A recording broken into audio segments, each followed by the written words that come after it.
बिस्मिल्लाहिर्रहमानिर्रहीम। हजरत इब्राहिम बिन बशार रहमतुल्लाह ताला अलैह ने अपना एक वाकया बयान फरमाया कि एक मर्तबा हजरत इब्राहिम बिन अदहम रहमतुल्लाह ताला अलैह के साथ थे।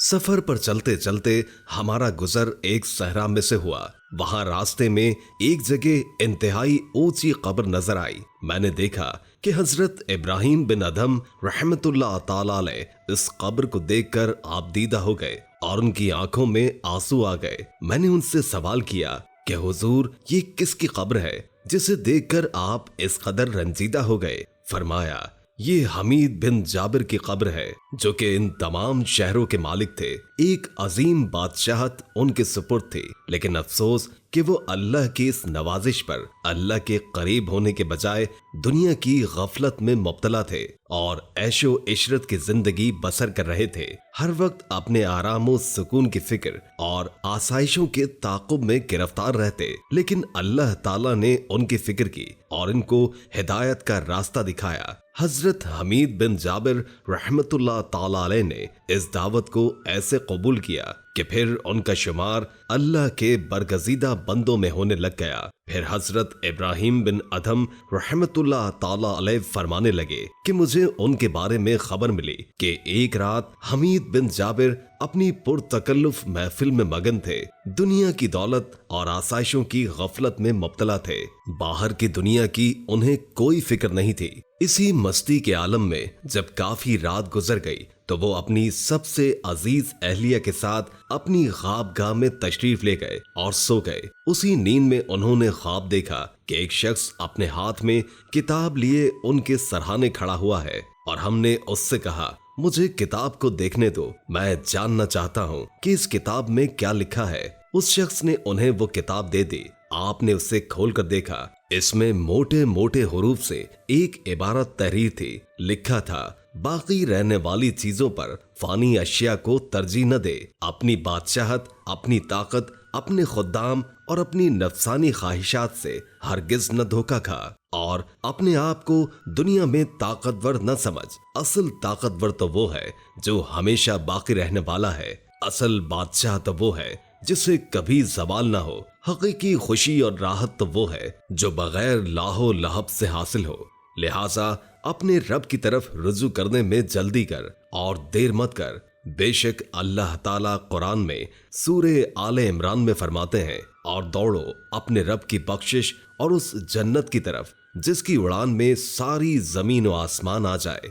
वो परहेजगारों के लिए तैयार कर रखी है। हजरत इब्राहिम बिन अदहम रहमतुल्लाह ताला अलैह फरमाते हैं कि फिर उनकी आंख खुल गई और नींद से बेदार होते ही बहुत खौफजदा हुए और फरमाने लगे, ये ख्वाब अल्लाह ताला की तरफ से था और मेरे लिए नसीहत था कि मैं उसकी तरफ रुजू करूं और इस दुनियावी लज्जत से बाज आ जाऊं। बस ये कहना था। इसके बाद आपने बादशाहत और सल्तनत को तर्क कर दिया और इस कायनात जिसका बादशाह लाफानी है उसी की तरफ रुजू किया और अपने महल और आसाइशों को छोड़कर एक ऐसी जगह पर आ गए जहां उन्हें कोई न पहचान सके। उन्होंने पहाड़ पर अपना एक आर्जी ठिकाना बना लिया और वहां अल्लाह की इबादत करना शुरू कर दी और उस इबादत में ऐसी दिलजोई इख्तियार की और उसी तरफ से अल्लाह के हुजूर मुतवज्जो हुए कि अल्लाह ने अजीम मकाम अता फरमा दिया और उन्हें अपना खास कुर्ब बख्शा। हजरत इब्राहिम बिन अदहम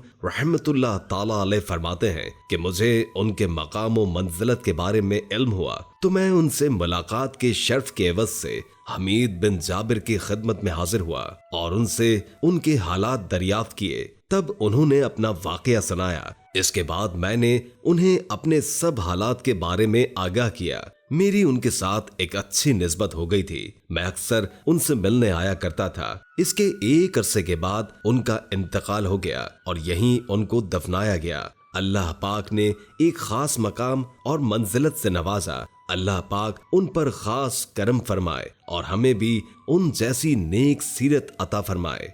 میرے محترم عزیز دوستو، اب میں آپ کو ابراہیم بن ادھم رحمت اللہ تعالی علیہ کے بارے میں کچھ باتیں بتاتا ہوں، ان کی زندگی کے چند واقعات آپ کے سامنے پیش کرتا ہوں۔ حضرت ابراہیم بن ادھم رحمت اللہ تعالی علیہ بلخ کے ایک شاہی خاندان کے فرد تھے۔ آپ کی کنیت ابو اسحاق ہے اور شہزادوں میں آپ کا نسب اعلیٰ حضرت ابراہیم بن ادھم بن سلیمان بن منصور بلخی سے جا ملتا ہے۔ حضرت ابراہیم بن ادھم رحمت اللہ تعالی علیہ فرماتے ہیں، 3 حالتوں میں دل جمع حاصل نہ ہو تو سمجھ لو کہ اس کے اوپر باب رحمت بند ہو چکا ہے۔ پہلی تلاوت قرآن کے وقت، دوسری حالت نماز میں، اور تیسری ذکر و شکر میں۔ اور عارف کی شناخت یہی ہے کہ وہ ہر شے میں حصول عبرت کے لیے غور و فکر کرتے ہوئے خود کو حمد و ثنا میں مشغول رکھے اور اطاعت الہی میں زیادہ سے زیادہ وقت گزارے۔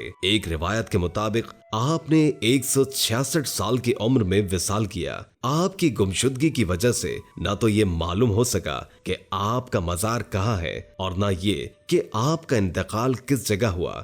بعض حضرات کا خیال ہے کہ آپ کا مزار بغداد شریف میں ہے۔ دوستو، امید کرتا ہوں کہ میری یہ ویڈیو آپ کو بہت پسند آئی ہوگی۔ اللہ پاک ہمیں بھی ان بزرگوں جیسا بنا دے، آمین یا رب العالمین۔